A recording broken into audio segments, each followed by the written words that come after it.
Hello everyone, welcome back. In this video, we will see Module 9 Advanced Scripting. So basically, in this module, we will learn more advanced technique that we will be using in our script. So we'll see some of the following lessons in this module, like accept user input for a script, explain script documentation, and implement error handling for a script, and then explain functions and modules. So let's start with the lesson 1, accepting user input. In this lesson, we will learn about multiple methods of accepting the user input for the script. So we will be covering some of the following objectives in this lesson, like identify values in a script that are likely to change, and then we'll see how to use the ReadHost to accept the user input, and then we'll see how to use Get-Credential to accept the user credentials, and then we'll see how to use OutDash GridView to obtain the user input, and then we'll see how to pass parameters to the script, and we'll also see some of the demonstration, the hands-on lab for this lesson. Okay, so we'll see identifying values that might change. Let us consider an example like where we need to find all the active directories user account that are not signed into the domain for 60 days.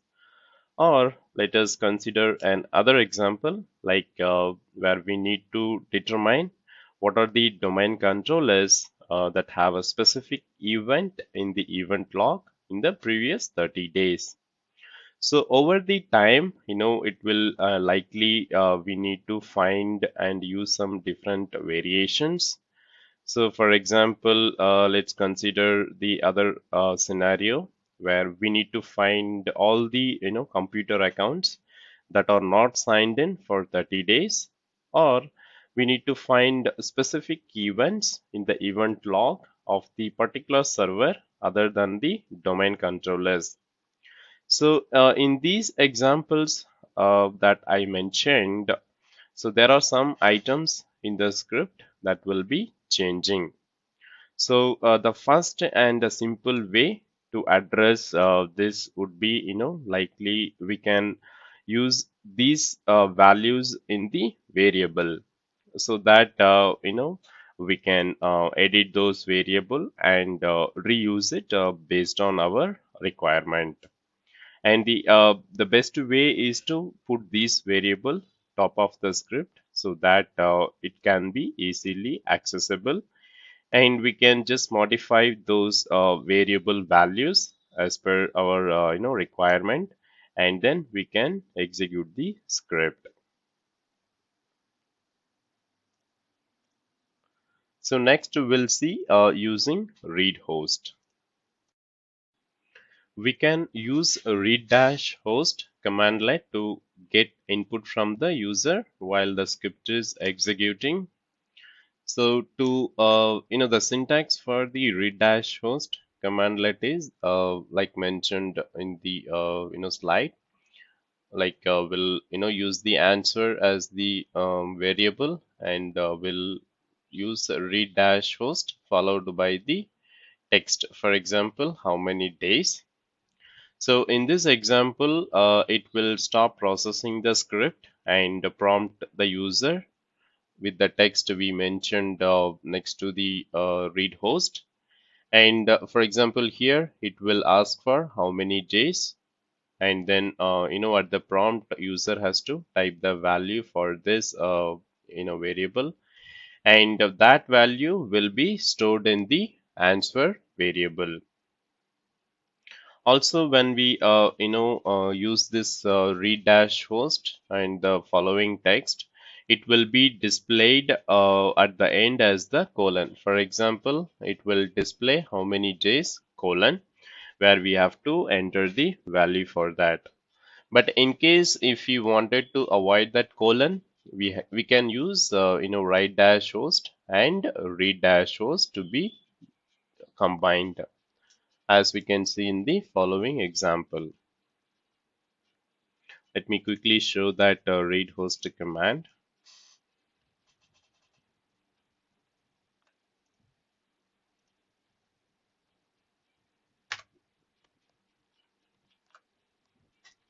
I'm using answer variable read dash host how many days.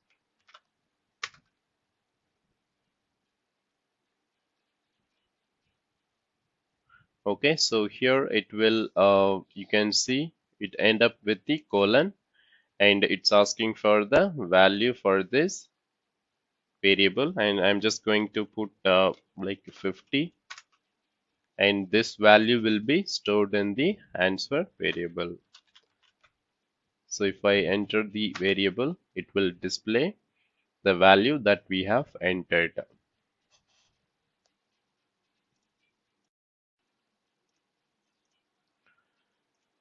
Okay, next we'll see using Get-Credentials. As a best practice, administrator should have two user accounts, like the standard account for the day-to-day activity, and the second account with the more privileged or administrative permissions. So it helps, to avoid any accidental damage to the computer system, and also it limit the potential effect for the malware.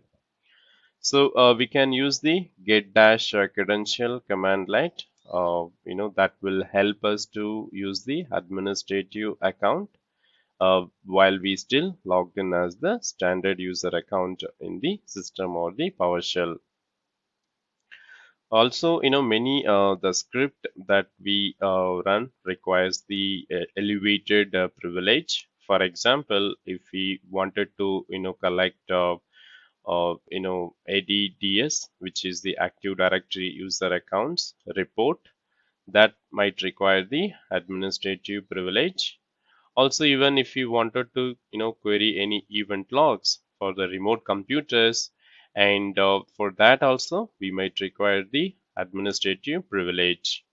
So those cases, there will be another way, like while we open the the PowerShell, we can right click and use it, run as a administrator or run as a different user, where we can specify the privileged or the account that has the administrative permission and the username. So that way it will be opened the PowerShell with a more privileged account. Other case, like we can still use the normal signed in standard user account, and we can use the get-credential, where it will prompt the privileged account username and password to run the script.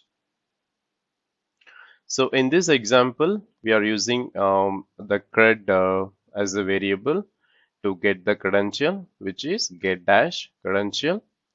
And in the next line, like we are using set-aduser command line, and we are passing the cred variable, so that it will ask for the username, password for the privileged user to run this command. We can also customize the credential prompt by using this following parameters, like dash message or dash username, where we can specify the customized message and the username that we like.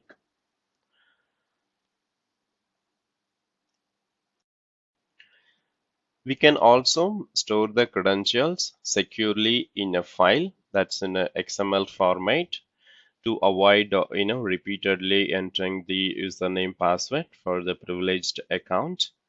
So for that, we can use this, example, like we already, stored the credential in the cred variable that we are using export dash CLI XML command to export that credential to store it locally. For example, here we use c:/cred.xml.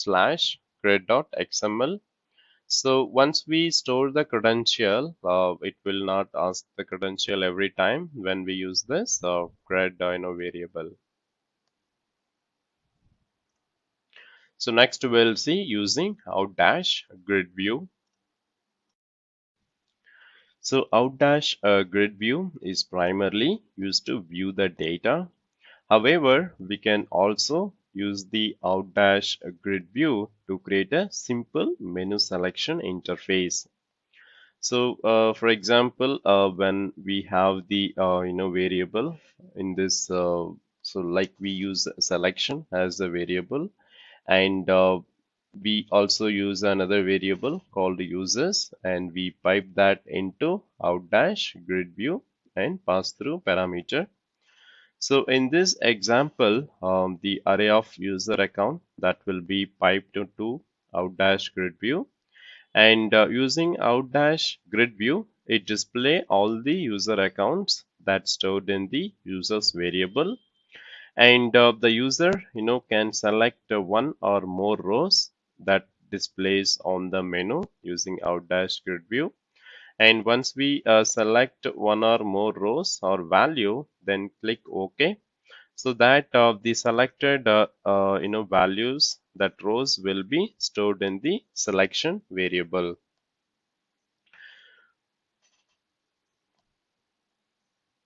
Okay, so this will be the syntax to use the OutDash grid view. So here to retain more control over the amount of data that user can select, we can use the output mode. For example, in the above we use the pass through. So similarly, we can also specify single as a value. So if we mention single, then it will allow 0 rows or 1 row to be selected. But in case if we wanted to select multiple rows from the the menu selection, we can use multiple, so that it will allow 0 rows or 1 row or multiple rows to be selected, and that will be stored in the variable. Here for example selection, so that more rows will be stored in this selection variable. Okay, we'll see some of the basic demonstration.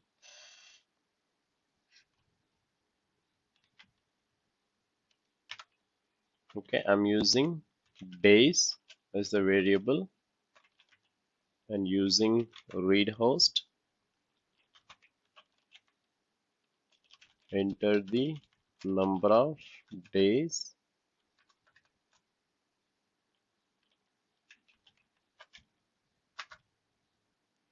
Okay, so I have to specify the value for this prompt.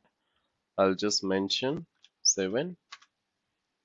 So that will be stored in the days variable. If I display the variable, it will give the result. And to obtain the credential,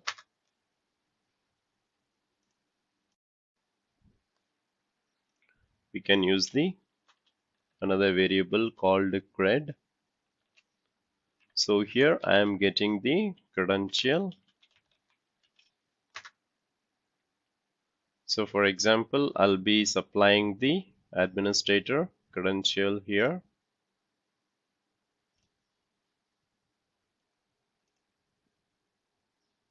Administrator and the password, and click OK.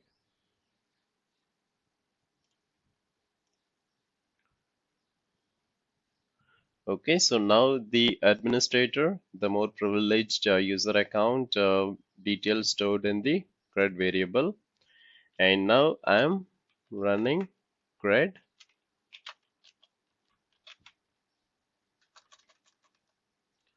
You can use format list or in the short alias as the FL.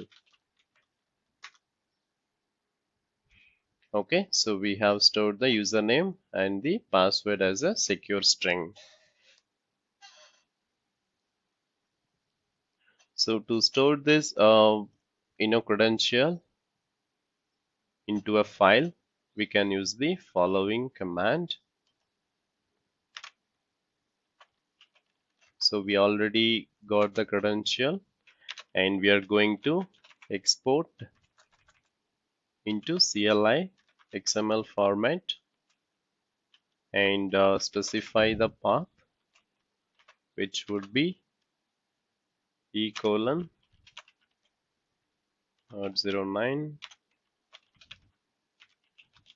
demo code thread-xml. Okay, so there will be a XML file exported into this location. So to view that, we can use the get-content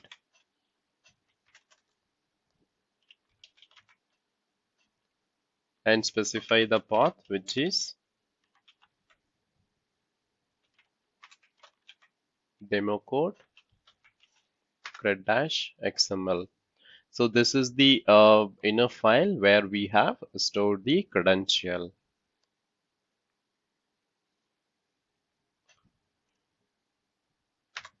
So next, to display the list of computer account in the grid view, we can use get-add computer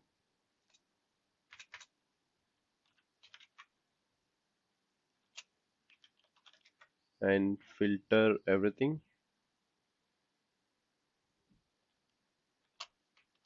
So using the wildcard star and OutDash grid view.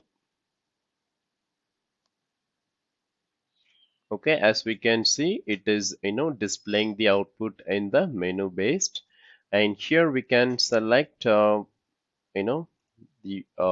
row that we want, and we can also select multiple rows or single rows based on the parameter that we can specify, and that value will be stored in this variable in case if we use it. Okay, I'm just selecting LAN-CL1.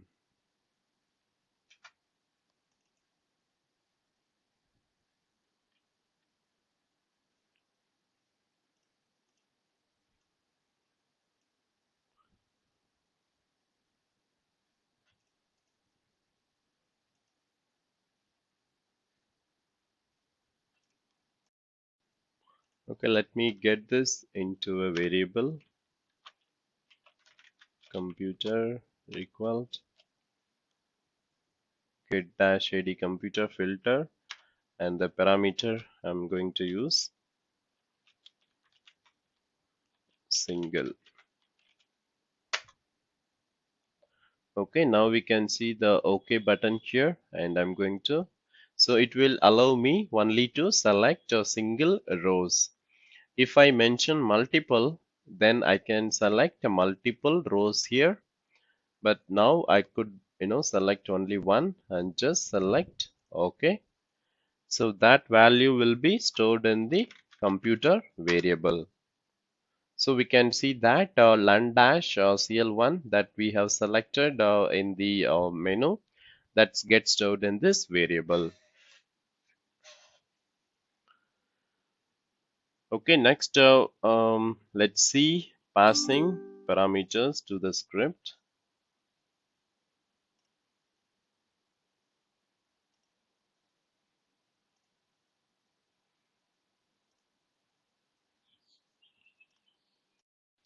So we can configure our script to accept the parameters in the same way like the command let's do.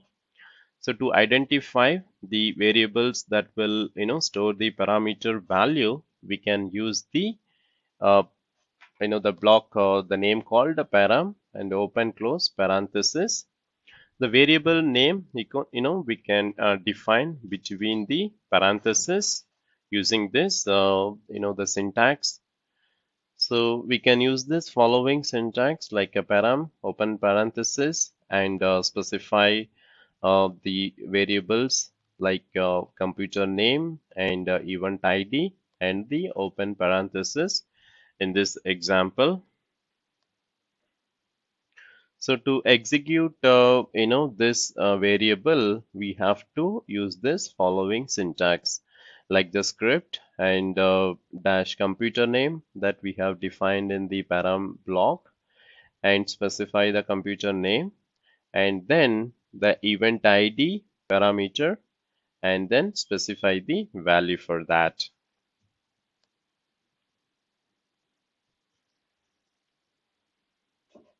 Okay, let us see an example for that.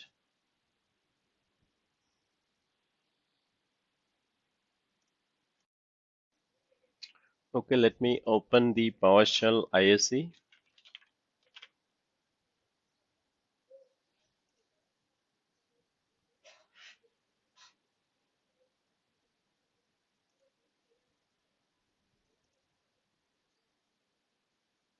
me expand the script.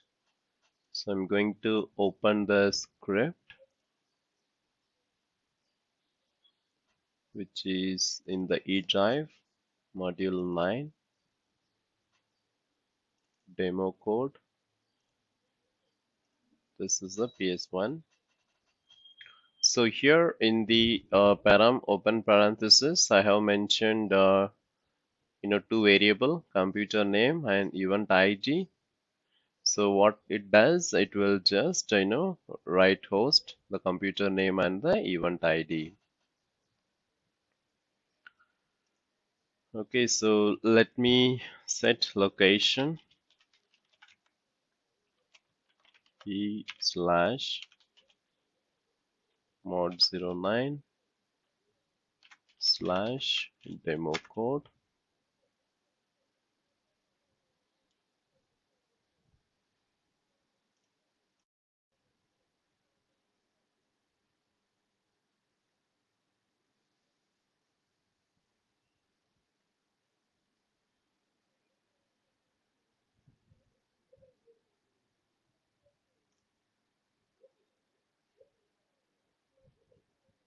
Okay, let me use the PowerShell set dash location.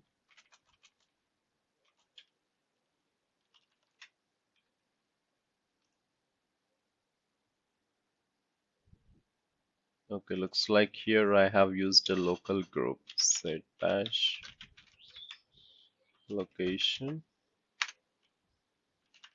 mod09 demo code. Okay, now if I ran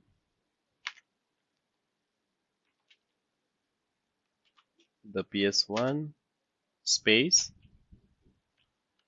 learn dash DC1 space 300. Okay, now we can see the value of computer name and the event ID.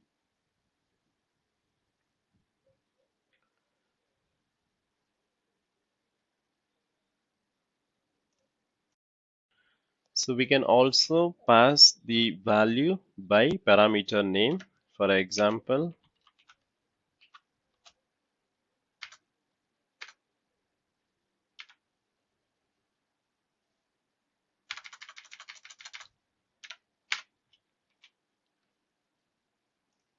PS1 script, and specify the parameter name, event ID, which is 300, and the another parameter, computer name, learn dash GC1. So we can see that it displays the computer name and event ID like the same that we passed previously.